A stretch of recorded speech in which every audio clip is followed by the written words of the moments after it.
बांगलादेशातली battle of Begums अखेर संपलेली आहे। मी असं का म्हणतोय जाणून घेऊया या व्हिडिओमध्ये। नमस्कार, माझं नाव अमित भिडे। तर बांगलादेशमध्ये नुकतंच सत्ता परिवर्तन झालं, मात्र त्यानंतर अवघ्या काही महिन्यांमध्येच बांगलादेशला एका मोठ्या दुःखद वार्तेला सामोरं जावं लागलंय। बांगलादेशच्या माजी पंतप्रधान बेगम खालिदा झिया यांचं मंगळवारी निधन झालं। आज त्यांच्यावर अंत्यसंस्कार करण्यात आले।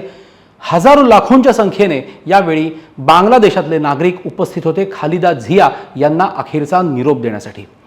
बॅटल ऑफ बेगम्स अर्थातच बांगलादेशमध्ये एकेकाळी दोन अतिशय सत्ताधीश त्याचबरोबर पॉवरफुल अशा महिलांचं राज्य होतं। त्यामध्ये एक होत्या शेख हसीना वाजेद आणि दुसऱ्या होत्या बेगम खालिदा झिया। कधी BNPचं म्हणजेच खालिदा झियांचं सरकार असायचं, तर कधी बांगलादेशात आवामी लीगचं अर्थातच शेख हसीना वाजेद यांचं सरकार असायचं। एकूणच जर का या दोघींचा विचार केला आणि त्यांचे भारताशी कसे संबंध होते याचा विचार केला तर शेख हसीना वाजेद या नेहमीच भारताशी सौहार्दपूर्ण संबंध ठेवून होत्या। त्यांच्या काळामध्ये भारत आणि बांगलादेश यांची मैत्री होती ती दृढ झाली होती।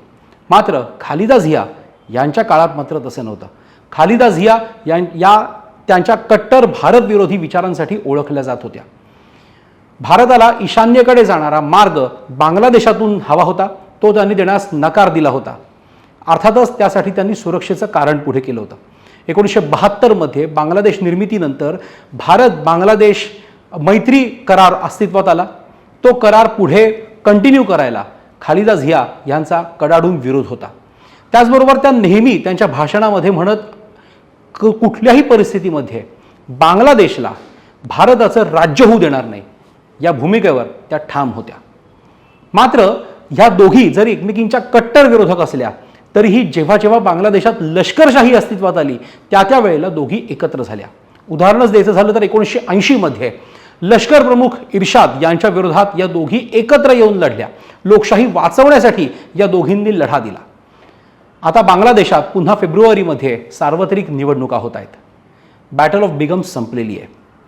त्यातली एक बेगम म्हणजेच खालिदा झिया यांचं निधन झालंय, तर दुसऱ्या शेख हसीना वाजेद या देशातून परागंदा झालेल्या आहेत। त्या कुठे आहेत त्याची कोणालाही माहिती नाही।